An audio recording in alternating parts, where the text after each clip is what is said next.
Hello. I would like to welcome you to Monday Morning with Jen here at the crack of 3:03 p.m.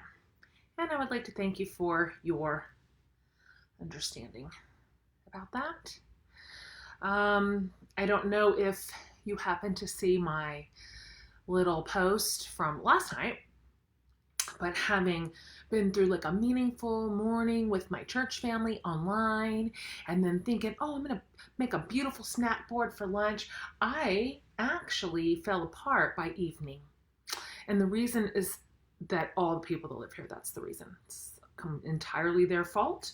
I want to tell you that in some ways, having teenagers quarantined with you at home is definitely easier than like a little who needs to be entertained and is like up in your grill all the time, because that's not our experience right now. Primarily, I don't know what they're doing, to be honest with you. But I'll tell you this right now. If teenagers were in charge right now of containing this pandemic, every single one of us would have it. Okay? I want you to know that they're real eye-rolly about the whole thing and very like, oh, come on, not even this one friend. I'm like, no, not even this one friend. How do you think this works? I mean, I can't even just go to this one place. No, you can't even go to this one place. This is what's happening. My boys told me, please enjoy this little free bit of family information. My boys told me that since I was not allowing them to go anywhere or to let anybody come over at all, that they were just going to go out and make out with all of our elderly neighbors. So they're obviously combining a few concepts here that don't really make sense since they don't have it. But I just want to tell you that's what I'm up against here in this house. Do you know what I'm saying? Like, I practically have to chain them in. And so last night, after having to hold my ground for the 10 billionth time, like, nobody can come over. And I went to bed at like 9:10 and I went to sleep. And that was just it. I was like, you know what? Good luck to everybody. You know what I mean? Like, go with God out there. I don't know. We had a terrible wrestling match go sideways. Somebody like hit the floor because of a sleeper hold. I'm like, you know what? I've done all I can do here today. I've done all I can do here. This is Jen Hatmaker signing out for the night. So what I just want to say to you is you're not alone. You're not alone. Okay? Some of your teens are like giving you the grunty, not even that one friend. Right. I'm going to one more time explain social isolation to you. Oh, God. Okay, so because we're just all in this together, and we are, I see you out there, I hear you. My podcast team, like, put our heads together and we were like, well,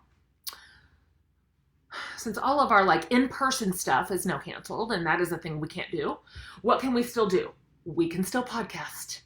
I record it right there all the time, right here at my house. So, I mean, lickety split. We put together a whole second series that we are going to be releasing simultaneously as the regular podcast. And I would like to tell you that the For the Love podcast presents to you the Quarantine Queens series. Okay? And we strongly suggest that when you see this in your feed, that you sing it to the tune of Caribbean Queen. Quarantine Queens. I actually don't know what the next words are. Quarantine Queens. 'Cause we're stuck here with these teens.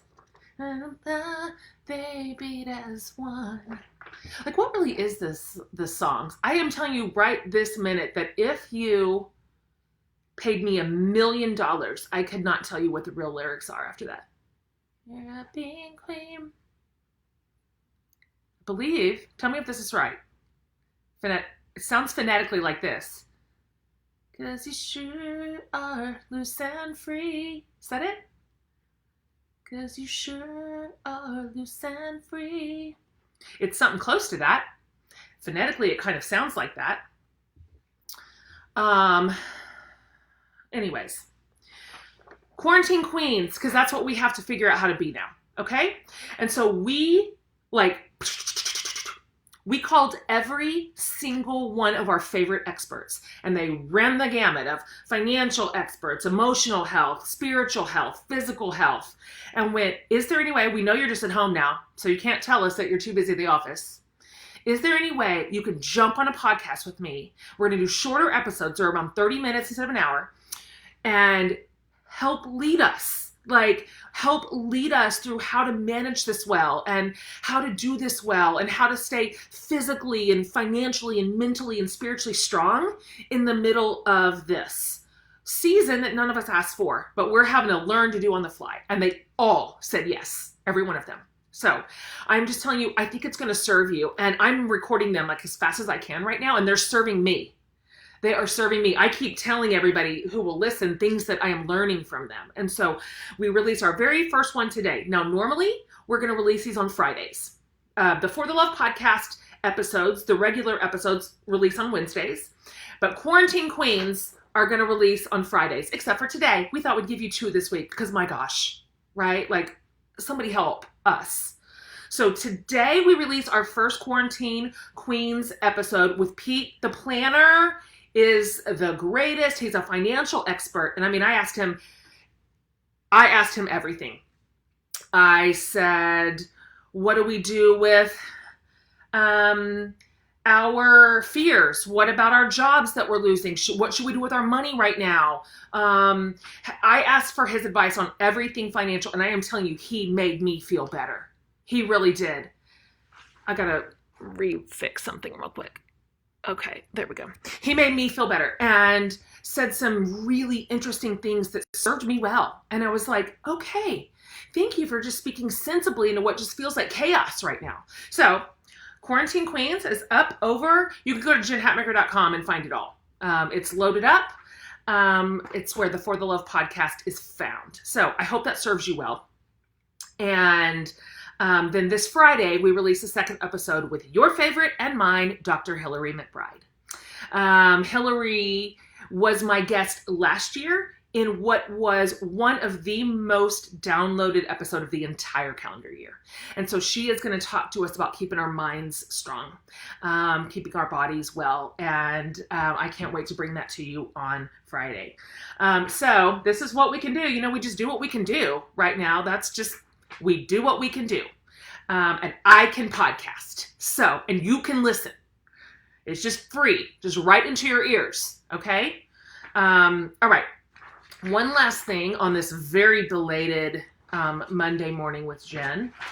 I had several requests from some of you. I did a Saturday Night Live from my living room, and it was as highly produced as you think, and an hour long. And so at the very end of it, I did a reading and a little charge to us. And several of you said, hi, is there any way for those of us who don't have 1 hour to watch you in your living room doing basically stand-up comedy, could you redo that so that we can have that to share? And so I'm just going to reread it. It's very short. It's from this. Remember this? This is Fierce, Free, and Full of Fire. Comes out, it's slightly under 1 month. Comes out on April 21st. And as I said then, this is not necessarily my favorite passage in the whole thing. Like this wouldn't be the passage I would pick to be like, this is the zippiest thing I wrote in here. However, I think it is one that serves us really well right now. And so I want to read this to you and then tell you a little bit on it. And then that's it. That's back to, I guess, just being here at our houses. So in other words, same. This is from a chapter called I Need More Connection. In a study published in the Personality and Social Psychological Review, Professors Brooke Feeney and Nancy Collins studied how positive relationships promote or hinder thriving and found 2 key effects. One is enabling us to chase purpose and meaning. In other words, connected relationships help us say yes to opportunities, yes to embracing resources, yes to pursuing work that matters, yes to a beautiful family, yes to God, yes to everything that elevates meaningful living. They do this overtly and also simply with their sustained presence in our lives. Because just being loved and knowing we belong is powerful fuel for a purposeful existence. When we have a crew, they have an unbelievable effect on our wholeness. The second relates to adversity, which is where you and I find ourselves right now. Here, positive support not only buffers us from negative effects of stress, but also helps us flourish because of or in spite of our circumstances. The difference between suffering alone or suffering while surrounded cannot be overstated. These paths are so divergent, the experiences can't even be compared. Connectedness forges resiliency in our souls, and its accrued effect results in stronger, healthier, braver humans. We're all going to suffer, but togetherness is more powerful than pain. In short, close relationships are the key to a meaningful life and the antidote to sorrow. So I was thinking about that. I wrote those words a year ago, and here we are in great need of them. And it reminded me of something that I believe, I'm going to read you like a little, if you'll just allow me, please, this short indulgence, a teeny little passage out of the Bible, because it's no surprise that there's some really holy and sacred ancient words that are telling us the same things that were sort of now born out of psychology, right, and emotional health. It all goes together. This is a passage from 1 Peter chapter 3, and it's in a really interesting translation that I love called The Message, which just sometimes shines fresh, modern light onto words that I've read a lot of times before. So this is 1 Peter chapter 3, verses 8 through 12, and it feels like the same thing that I just read you out of my book. Summing up, be agreeable, be sympathetic, be loving, be compassionate, be humble. That goes for all of you, no exceptions. No retaliation, no sharp-tongued sarcasm. Instead, bless. That's your job, to bless. You'll be a blessing and also get a blessing. Whoever wants to embrace life and see the day fill up with good, here's what you do. Say nothing evil or hurtful. Snub evil and cultivate good. Run after peace for all your worth. And so my last little message to you on Monday is what I said on Saturday. This is it. Our job is to bless right now.